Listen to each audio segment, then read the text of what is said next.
안녕하십니까. 김명준의 뉴스파이터입니다. 시간 참 빠르죠. 벌써 내일이면 5월입니다. 그런데 5월 달력을 쫙 펼치고 눈앞이 캄캄하신 분들 많으실 거예요. 1일 근로자의 날, 5일 어린이날, 8일 어버이날, 21일 부부의 날. 말만 다르지 다 같은 날입니다. 무슨 날이냐고요? 돈 나가는 날. 네.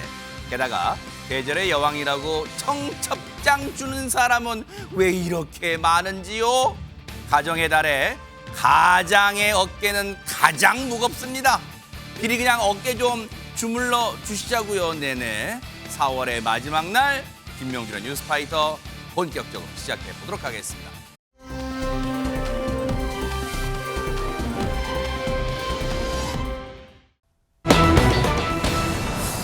영화 기생충 보는 듯하다. 대체 무슨 얘기일까 하는데 남의 가족의 기생해서 사는 어떤 가족의 이야기를 그린 영화거든요. 제목 그대로네요. 그렇습니다. 어허. 기생하는 가족의 이야기인데 어허. 저것과 유사한 사건이 현실에서 그대로 벌어진 것이 아니냐라는 이야기가 나온 건데 그래요. 어느 40대 부부가 네. 편의점에 취업을 했거든요. 어허. 부부가 같이. 네. 그런데 그 편의점에서 했던 행동이 뭔가 영화를 떠올리게 하는 측면이 있다는 겁니다. 네. 당시에 그 영상을 보시면 어허. 이제 편의점에서 네. 아내가 막 샌드위치를 가져오는 장면이 나오는데 네. 계산도 하지 않고 그냥 먹습니다. 어머나? 저 파는 상품인데 어허. 그리고 또 남편 같은 경우에는 진열장에서 담배를 그냥 꺼내가는 모습도 잡혔습니다. 어허. 그 음료수를 수시로 그냥 마시는가 하면 네. 세탁 세제도 그냥 가져가는 장면이 있고 네. 또 심지어 금고에 있는 현금에도 손을 댑니다. 이들 부부가 지난 8월에 취업한 뒤에 5개월 동안 저렇게 남의 가게에서 먹고 자고 쓰다가 사라졌다고 합니다. 이 장면 보신 분들은 아이고 우리 하재근 평론가님 뭔가 착각하셨네. 저분들이 저기 편의점 취업하신 게 아니라 원래 저 부부가 편의점 업주네 업주라고 생각하시겠지만요. 정말로 저 편의점에 취업한 부부랍니다. 나중에 이 광경을 이 CCTV를 돌려본 편의점 사장님은 어떤 심정이었을까요? 얘기 좀 들어보시고 이어가 보도록 하겠습니다. 아이가 있는 부부였고 또 저희가 편의점 말고도 또 사업장을 여러 개 하고 있어서 믿고 맡겼는데 알고 보니까 영화에 나오는 기생충처럼 다 가져가고 다 가져가서 먹고 CCTV 보니까 황당하고 좀 어이가 없죠. 담배를 사러 가면 그 돈을 금고가 고장나는데요. 그리고 지퍼켓에 그러더라고. 세상에 기가 막히고 코가 막힌 게 영상을 보면요. 이담 아나운서 앞서 보니까 자기 집 냉장고에서 마치 물건 꺼내면 음식 꺼내먹는 것처럼 꺼내자마자 막 먹고 담배도 꺼내 피고 세제도 갖다 쓰고 용돈은 마치 자기 금고에서 아이고 내가 지금 외출하는데 돈이 필요해 이런 것처럼 하고 있어요 지금. 그러니까요. 그것도요. 아까 편의점 주인이 얘기하신 거 들으셨죠? 아이가 있는 부부입니다. 어머나, 세상에. 아이가 있는 부모가요. 심지어 지난해 8월부터 5달 동안이나 이런 일을 벌인 겁니다. 5일도 아니고 5주도 아니고 5달요? 그렇습니다. 굉장히 긴 시간이죠. 어머나. 저렇게 음료 마시죠. 아까 커피 꺼내 마시죠. 어허. 담배 꺼내서 막 피우죠. 게다가 현금까지 훔쳐갔다는 겁니다. 아까 말씀 들으신 것처럼 현금을 내면 그냥 그대로 자기 주머니에 넣었다는 거예요. 어허. 이게 진짜 말이나 됩니까? 그러니까 현금 결제하는 사람이 얼마나 이들 부부에게는 반가웠을까요? 어허. 이렇게 가져간 돈이 1,000만 원 가까이 된다는 겁니다. 네. CCTV로 이 사실을 확인한 편의점 주인이요. 당장 경찰에 고소를 했습니다. 네. 그런데 알고 보니까요. 이 부부 가운데 남편, 과거에도 사기로 재판을 받은 경력이 있었습니다. 아니 5달 동안 저런 짓을 하고 호련히 사라졌다는데 아니 CCTV에 고스란히 저 부부의 얼굴이 찍혔으니 박성배 변호사는 잡을 수 있었겠죠. 이 피의자들 일정한 주거지가 있는지 분명치 않습니다만 일정한 주거지가 없다고 하더라도 오랜 시간 근무해온 만큼 피해자인 점주가 얼굴을 알고 있고 일부 인적 사항도 파악하고 있을 것입니다. 어허. 길게 근무하다 보면 이런저런 인적 정보가 빠져나올 수밖에 없고 타인 명의로 휴대전화를 사용한다고 하더라도 그 연락처를 안다는 것 자체만으로 경찰은 연결고리를 통해 잡아낼 단서를 포착할 수 그러네요. 있습니다. 검거된 이후에는 이 피의자들 일반 사기보다는 조직적 사기 유형이 적용될 것으로 보이는데 사실 조직적 사기는 보이스피싱, 사기 도박, 토지 사기 등을 일컫습니다. 그렇지만 조직적 사기의 정의가 타수인이 역할을 분담해 조직적으로 범행한다. 두 사람에 불과하지만 역할을 분담해서 조직적으로 사기 범행을 저질렀다는 점에서 근본적인 차이가 없고 일반 사기가 적용된다고 하더라도 네. 범행 수법이 매우 불량하다는 사정은 중요한 양형 가중 사유로 작용할 것입니다. 여기에 상당한 기간 반복적으로 범행을 저질렀다는 점까지 고려해 보면 재산범죄에서 변제가 가장 중요한 감형 사유이지만 변제를 한다고 하더라도 실형을 피하지 못할 사안으로 보입니다. 아직 안 잡힌 것 같은데요. 이거 뭐 어차피 대한민국은 3년이 바다니까 도망갈 데 없어요. 그리고 지금 이 방송 보고 있을 거라고 저는 확신해요. 왜냐하면 죄를 저지른 사람은 자기 관련 뉴스가 나올지 안 나올지를 검색해 보거나 방송을 보게 돼 있어요. 그러면 애가 있다면서요. 애 앞에서 경찰한테 잡혀가는 그런 망신과 아이한테 충격 주지 말고 지금 곧장 경찰서로 자수하세요. 그게 그나마 죄값을 잘 치르고 그나마 더 무거운 죄를 안 받는 지름길이니까요. 지켜볼게요. 뉴스 끝나고 검거됐다 또는 자수했다는 소식 들려오기를 기대해 보도록 하겠습니다.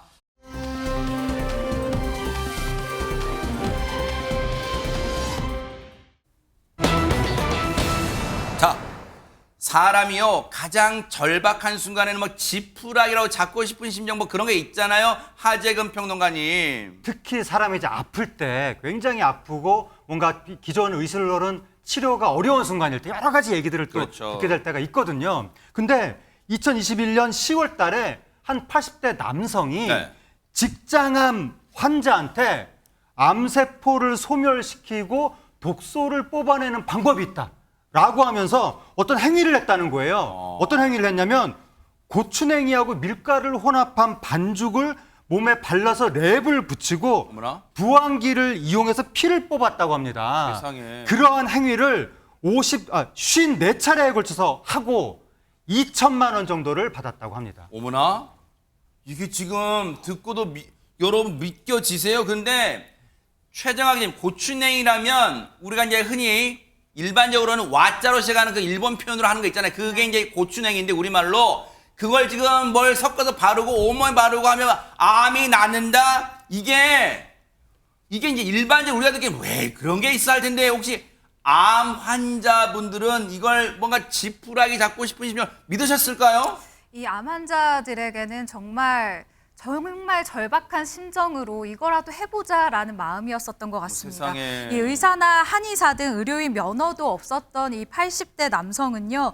정말 말도 안 되는 치료법이거든요. 이 방송 보시는 분들 절대 따라하시면 안 되고요. 또 다른 암 환자 2명에게도요. 심지어 1천만 원 그리고 870만 원 등을 어머나. 받아 챙겼습니다. 세상에 그렇게 이게 무허가 저런 것도 의료 행위래요 세상에. 그래가지고 두 분한테 절박한 심정 절박한 상황에 처한 암 환자분들한테 1,870만 원을 뜯어냈어요 세상에. 근데 아니 이런 치료법이 이제 우리가 생각할 때는 당연히 효과가 없을 거 아니에요 세상에. 그렇죠. 고추냉이에다가 밀가루를 섞어서 예를 들면 반죽을 해가지고 그걸로 무슨 치료를 했다는 얘기니까 그냥 일상적인 상태에서는 이게 정말 허무맹랑하게 짝이 없다는 생각이 들지만 정말 저렇게 위중한 병에 걸리신 분들한테는 혹할 수가 있는 거거든요. 세상에. 근데 여기서 정말 안타까운 사실은 이와 같은 치료 행위를 받은 분들 중에 위중한 분들, 그러니까 일부 암 환자들의 경우에는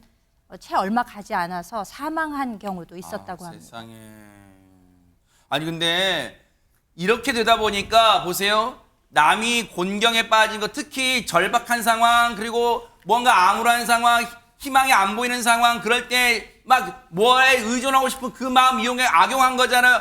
정말 이 무거운 진짜 이 처벌 받아야 되는 거 아니에요 이담 아나운서? 네, 이 80대 남성은요. 보건범죄단속법 위반 혐의로 기소가 됐습니다. 절박한 사람들을 상대로 이런 죄를 벌이는 건 정말 나쁜 거죠. 재판부는 과학적 근거에 기반했다고도 볼 수 없는 행위였고 아이고. 위험한 방식의 의료 행위였다라고 하면서요. 사정이 절박한 환자에게 치료비 명목으로 받은 돈 액수 또한 적지 않다라면서요. 이 남성에게 징역 1년 6개월에 벌금 500만 원을 선고했다고 합니다. 아니 세상에 박성매 변호사님 딱 봐도 시청자분들이 느끼시기에 아니 죄질이 정말 너무 안 좋다는 생각이 드실 텐데 그 죄질에 비해서 형량이 너무 가벼운 거 아니에요? 어떻습니까? 사실 무면허 의료 행위는 의료법 위반에 해당합니다. 그럼에도 불구하고 이 사건에서는 보건범죄 단속법 위반이 적용되었는데 그 이유는 무면허 의료 행위를 영리를 목적으로 업으로 하는 경우에 더 가중해서 처벌하는 규정이 보건범죄 단속법 위반이기 때문입니다. 그만큼 죄질이 불량하다고 볼 수 있는데 그럼에도 불구하고 집행유예가 선고된 이유 이 재판부는 이 피고인의 무면허 의료 행위 환자 측 요청에 의해 이루어진 것으로 추정된다. 나아가서 금전 대가 일부를 환자 측에 돌려준 점을 유리한 양형 사유로 삼았다고 합니다. 그렇다고 하더라도 네. 보건범죄 단속법 위반의 법정행 자체가 무기 또는 2년 이상의 징역에 벌금형을 병과하도록 하고 있는 만큼 이 형량 자체가 다소 낮은 감은 지울 수 없습니다. 징역 1년 6월에 벌금 500만 원이다. 과연 이 사람, 이 80대 남성이라는 사람이 이 형량을 선고받고 반성이나 제대로 할지 모르겠으면 너무너무 분노가 치미는 그런 사건이었습니다.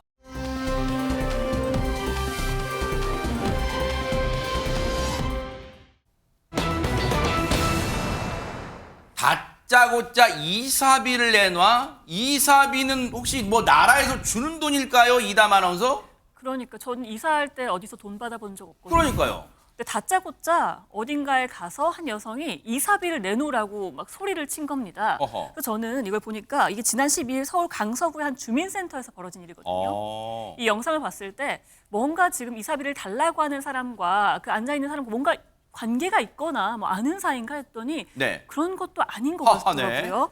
그냥 막무가내로 이사비를 달라고 한 50대 여성이 난동을 벌인 겁니다. 어머나. 영상이 준비되어 있습니다. 영상 보시죠. 네네.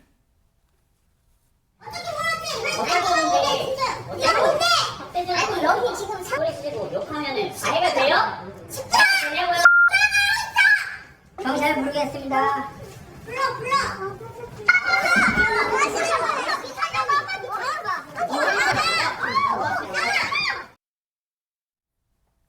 보신 것처럼 영상 속 상황은 그야말로 난장판 아수라장이 됐는데 이사비를 아주 당당하게 고함치며 내놔 하는데 혹시 지금 이사를 가게 된 게 혹시 뭐 아파트 측 관리사무소 측의 뭐 어떤 실수 이것 때문에 가게 되니까 정당하게 내가 그쪽 실수 때문에 가게 됐으니까 내놔요 뭐 그런 거예요. 뭡니까 이게 지금? 아닙니다. 정말 아무 이유도 없이 근거도 없이 그리고 막무가내로 요구한 것이다라고 해서 더욱 황당함을 자아내고 있는데요. 어허. 폭행을 가한 이 50대 여성은요. 아니 곧 이사도 가고 통신비도 지금 한 160여만 원이 밀려 있으니 이사비를 달라라고 요구를 했다라고 이게 합니다. 인과관계가 안 맞잖아요. 통신비가 밀려 있으니까 이사비를 달라. 이거 무슨 그렇죠. 말이에요? 네네. 그러니까 말씀처럼요. 지금 당당 이 공무원이 봤을 때 정당한 지급 사유가 없다라고 판단이 되잖아요. 그래서 네. 거절을 했다라는 겁니다. 어허. 그러자 이 50대 여성이 언성을 높이고 욕설을 한 것을 모자라 이 공무원에게 삿대질을 하고 직원들이 말리자 이 몸싸움까지 했다라고 합니다. 다른 공무원들이 이 여성이 폭언을 하는 동안 동영상을 촬영을 이렇게 했다라고 하고요. 네. 이렇게 나오시면 경찰에 신고를 할 수밖에 없다라고 이야기를 하니까 네. 이 여성이 동영상 촬영이 끝나자마자 30대 공무원에 이래서는 안 되는데요. 이 얼굴과 머리 등을 폭행했다라고 이야기가 전해졌습니다. 세상에 이 여성은 그야말로 막무가내입니다. 그런데 하재근 평론가님 듣도 보도 못한 이사비에 예를 들어서 나 내일 이사 가니까 나라에서 돈 나오겠지 아니면 해당 구청에 돈 이사비가 나오겠지 그 이사비가 듣도 보도 못한 거예요 지금. 너무 황당해서 도대체 이게 무슨 얘기인지 처음에 이해가 안 됐는데 네. 지금 해당 주민센터에 따르면 이 가해 여성이 기초생활수급 대상자인데 그럼 지원을 받는 게 있잖아요. 네. 근데 그 지원받은 거 이상으로 추가 지원을 해달라, 뭐 이사비를 달라, 뭐 이런 식의 요구를 하면서 지난달에는 일주일에 두세 차례씩 이번 달에는 거의 매일 주민센터에 찾아왔다고 합니다. 평소에도 뭔가 상습적인 행동이 있었군요. 네, 그러면서 네. 피해 공무원한테 작년에도 찾아와서 폭언을 세상에. 한 적도 있고 주민센터 직원 A씨에 따르면 이 여성이 지원 대상이 아니라는 설명을 해도 지속적으로 찾아와서 지원금 요구하면서 거짓말도 하고 담당 공무원에게 허위로 서류를 작성해 줄 것도 요구했다라고 했고 또 다른 주민센터 직원 B씨에 의하면 이 여성이 사건 이후에 적반하장의 태도를 보였다. 전화를 말리던 직원의 이름을 물어보더니 자신이 다친 것 같다면서 병원비를 청구했다. 이렇게 이야기하기도 했습니다. 이거는 막무가내 정도가 아니라 그냥 행패예요, 행패. 주민센터 공무원들을 상대로 열심히 일하시는 공무원들 상대로 지금 행패를 부리고 있는 건데 여러분 이사비라는 게 여러분 들어보셨어요? 이사를 가면 누가 이사비를 줍니까? 그런 말 들어본 적이 없죠. 근데 이 여성은 당당하게 이사비 내놔 하면서 욕설 고함을 하고 있어요. 그러면서 공무원, 급기야 공무원에게 폭행까지 했습니다. 그간 앞서 행동을 들어보면요. 이미 지난해부터 쭉 행동이 이어져 왔다는 거예요. 그동안 피해 공무원은 얼마나 두려움에 떨었을까요, 김현주 평론가님? 그렇죠. 이 폭행 사건이 벌어진 게 이제 지난 12일이었다고 합니다. 네. 그런데 주변 직원들이 아까 이러시면 경찰에 신고합니다 이런 목소리 들렸잖아요. 네. 그렇게 경찰이 아마 신고를 하니까 경찰이 출동을 했던 모양입니다. 아하.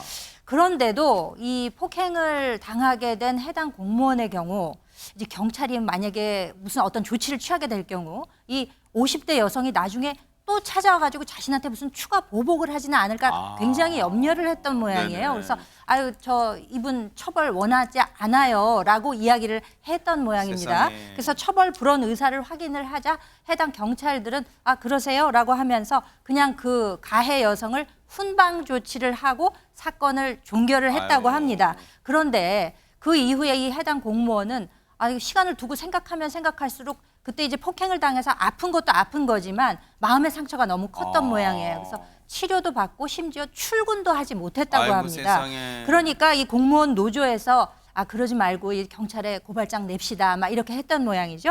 그래서 지난 24일 사건이 일어난 지 열 이틀 만에 경찰에 고소장을 접수를 하고 네. 바로 어제 노조 측과 함께 경찰에 가서 피해자 조사를 받았다고 합니다. 얼마나 저 악성 민원인에게 시달렸으면 두려움에 선뜻 고소조차 못했을 거 아니에요. 근데 어쨌든 노조 측의 도움을 받았다는 거예요. 그 얘기 좀 들어보시고 이어가 보도록 하겠습니다.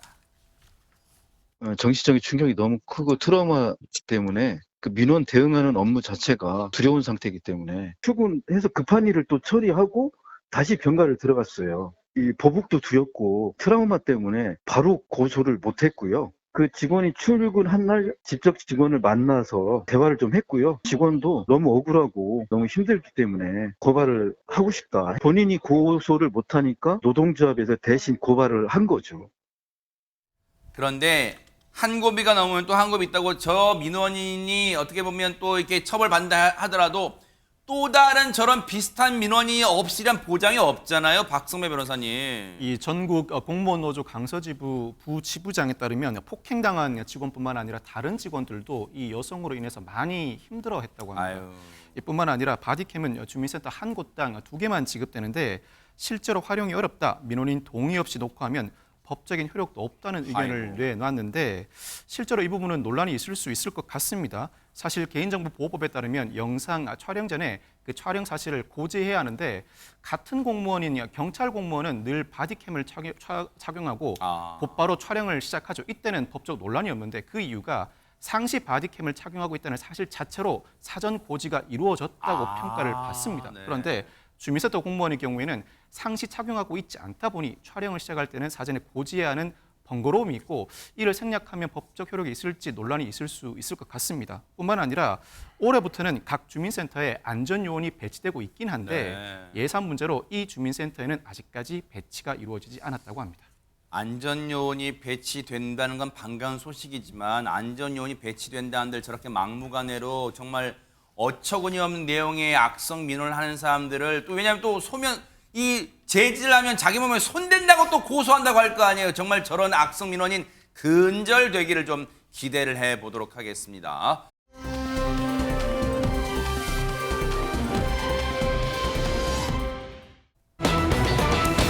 자, 우리 바꿔볼게요. 세상의 고속도로에서 운전자들의 눈을 의심하는 일이 벌어졌다고 합니다. 하재근 평론가님. 예, 지난 11일에 차들이 쌩쌩 달리는 고속도로 한가운데 사람이 걷고 있다. 어머나? 이러한 신호가 접수된 거예요. 어허. 어떤 일인지 영상으로 보시겠습니다. 세상에네.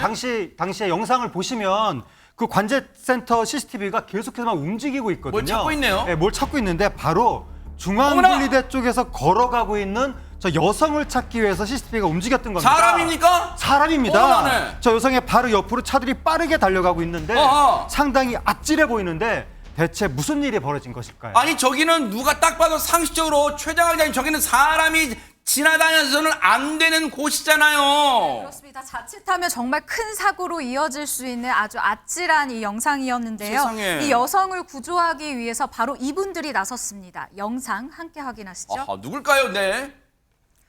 도로 한가운데서 이 역방향으로 걷는 여성을 향해 달려오는 차 한 대, 바로 이렇게 느리게 와요. 경찰차인데요. 빨리 와요, 빨리. 네, 차선을 가운데 두고 천천히 운행해서 다가옵니다. 네. 경찰차의 차 뒤로 이 따라오던 차들이 속도가 아주 확연하게 느려졌는데요. 어허. 경찰은 도로 한복판에 차를 세우고는 중앙분리대 쪽의 여성에게 다가갔죠. 그리고 차를 세우고는 중앙분리대 쪽의 여성에게 다가가 빠르게 갓길로 대피를 시킵니다. 그리고 안전을 확보하는 아주 든든한 모습을 보이고 있습니다. 아니 근데 박성배 변호사님 1분 1초가 다급한 상황인데 순찰차를 빨리 이 걷고 있는 분 옆으로 탁 됐으면 되는데 저번에 그것도 느린 속도로 대다가 또 경찰관이 뛰어오세요. 빨리 왔으면 되잖아요. 뉴스파이터에서도 소개해드린 적이 있는데 이 경찰차의 운행 방식은 이른바 트래픽 브레이크입니다. 그게 뭐예요? 이 트래픽 브레이크는 경찰차가 지그재그로 운행하면서 뒤따르는 차량의 속도를 시속 30km 이하로 늦추는 방식인데 도로에 위험 상황이 발생했을 때 추가로 사고가 발생하지 않게 취하는 조치입니다. 아하. 이 상황에 따라서는 중앙 진행 방식 등 탄력적인 방식 적용도 가능한데 이 네. 사건에서도 차량이 지그재그로 운행하지 않고 1차로와 2차로 사이에 차선을 물고 진행합니다. 아, 그러네요, 그 진짜. 과정에서 뭐. 그렇죠. 1차로와 2차로에 뒤따르던 차량들 전체의 진행 속도를 늦추면서 이 여성이 또 다른 위험 상황에 처하는 상황을 막고 있습니다. 아, 그러면 혹시 박성배 변호사님 지금 저기 CCTV 상이니까 소리는 안 들리지만 1차로와 2차로에 걸쳐서 운행하면서 혹시 그 확성기로 뒤에 차량 멈추세요. 혹시 그렇게 방송도 하면서 지금 순찰차 갔나요? 어떻습니까? 비상 깜빡이도 켜는 경우가 많고 경광등도 켤 뿐만 아니라 계속해서 이 확성기로 소리를 내므로써 뒤에 있는 차들이 또 다른 의심을 하거나 앞으로 튀어나가는 상황도 방지를 합니다. 앞에 어떤 상황이 발생했다는 걸 알려주는 거군요, 확성기로. 아. 경찰차가 트래픽 브레이크를 한번 발동하기 시작하면 뒤따르는 차량들이 동시에 비상 깜빡이를 켜게 되고 순차적으로 비상 깜빡이를 켜게 되면 멀리서 보이지 않느냐 뒤따르던 다른 차량들도 앞에 네. 비상 상황이 발생했음을 인지하고 돌발 운행을 하지 않게 됩니다. 요렇게 이제 자료화면이지만 요렇게 이제 비상 상황이 있으면 이제 뒤에 차량들한테 알려주는 거군요, 박성배 변호사님. 그렇습니다. 저렇게 경광봉으로. 아, 이것도 지그재그로 운행하네요. 예, 이러한 조치를 취하지 않으면 상황에 따라서 또 급히 운행하여야 하는 운전자의 경우에는 돌발 행동으로 차선을 변경해서 네. 앞지르기를 하는 경우도 있거든요. 아하. 이와 같은 상황도 막기 위한 조치도 병행합니다. 자, 저렇게 바로 트래픽 브레이크라는 거예요. 저 방식으로 앞서 보셨죠? 뒷차를 서서히 튀어나가지 못하게 가로질러 가지 못하게 해서 저 여성분을 안전하게 구조할 수 있어 경찰분들의 빠른 판단 덕분인데 아니 세상에 왜 저 여성분은 고속도로 중앙분리대 거기를 걷고 있었던 걸까요? 김현재 평론가님. 이 고속도로 한가운데를 걷고 있던 여성은 외국에서 아마 오래 살다가 오신 분이었다고 합니다. 세상에. 더군다나 시각장애를 가지고 계셨다고 어머나. 해요. 그러니까 앞을 볼 수 없으니까 길을 잘못 들어서 아마 고속도로로 들어가게 된 것이 아닌가 이렇게 추정을 세상에. 해보게 됐는데요. 그래서 앞서서 이제 경찰이 아주 그 예민한 운행을 통해서 무사히 여성을 구조해내지 않았습니까? 안전한 갓길로 이동을 시키는데 성공을 했습니다. 정말로요. 입체적으로 아마 모르긴 몰라도 저 지나가셨던 분들이 운전자분들이 아마 신고를 해주셨을 수도 있어요. 그러니까 관제센터가 그 얘기를 듣고 진짠가 하고 지금 도로 곳곳 다 찾았죠. 그리고 나서 경찰분들이 육상에 있는 경찰분들이 트래픽 브레이크로 뒷차분들의 운전자들의 협조를 받아서 빠른 시일 내에 저 여성분을 안전하게 또 구조할 수 있었던 그런 작전이었습니다. 너무너무 감사의 박수를 보내드리겠습니다.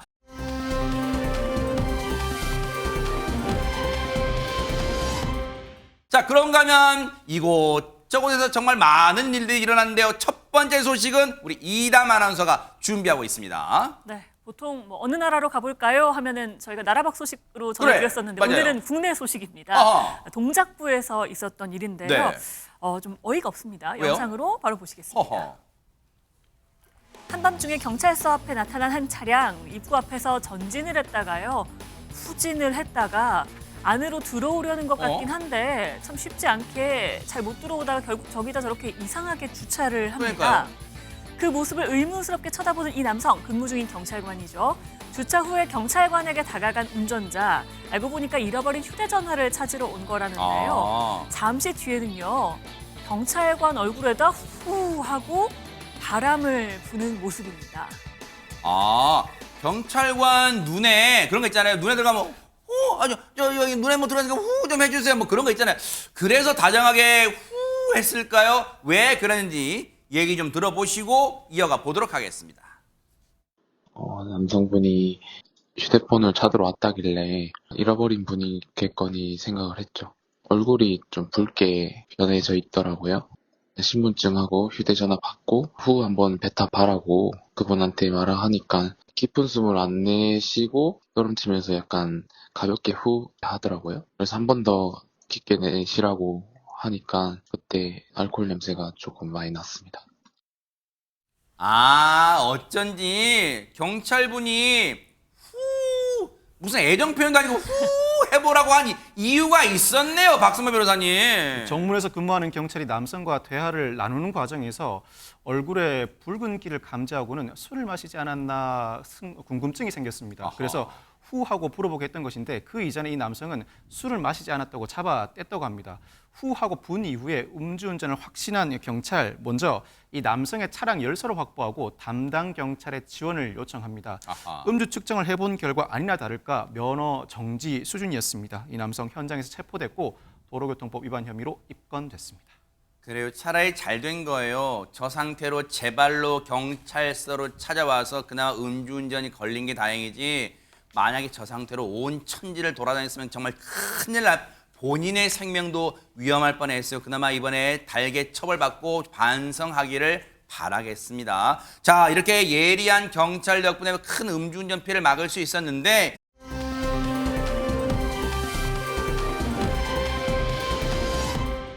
그런가 하면 이번에는 시민을 지킨 이거 잘 들어보세요. 이것도 있다고 합니다. 최정화 기자님. 동네 안전을 지키는 바로 이 강아지가 화제인데요.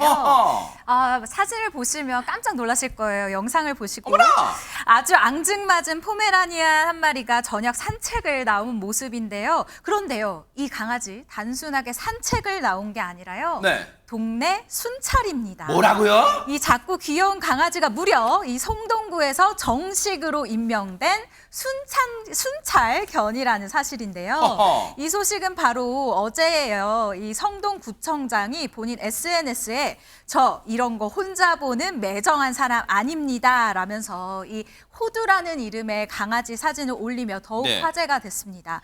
누리꾼들은요, 이 같은 호두의 순찰 모습에 너무 귀여워서 나쁜 짓 하려다가도 못하겠다라는 등의 반응을 보이고 있습니다. 아니, 자, 귀염 폭발, 귀염 뽀짝 인정. 자, 귀염 폭발은 인정해요. 그런데 하재근 평론, 제가 호두를 무시하는 거 아니지만 어떻게 저런 귀여운 모습으로 동네 순찰을 지켜요, 동네를. 근데 귀엽다고 얕보면 안 되고 네. 저 순찰견이 아무나 될 수 있는 게 아닙니다. 그래요? 엄격한 자격 요건을 통과해야만 순찰견이 될 수 있다고 하는데 그래요? 자격 요건이 어떤 게 있냐면 기다려, 이런 신호에 대기할 수 있나, 이리 와, 또 이런 신호에 바로 달려올 수 있나. 둘 다 저는 반응할 수 있는데.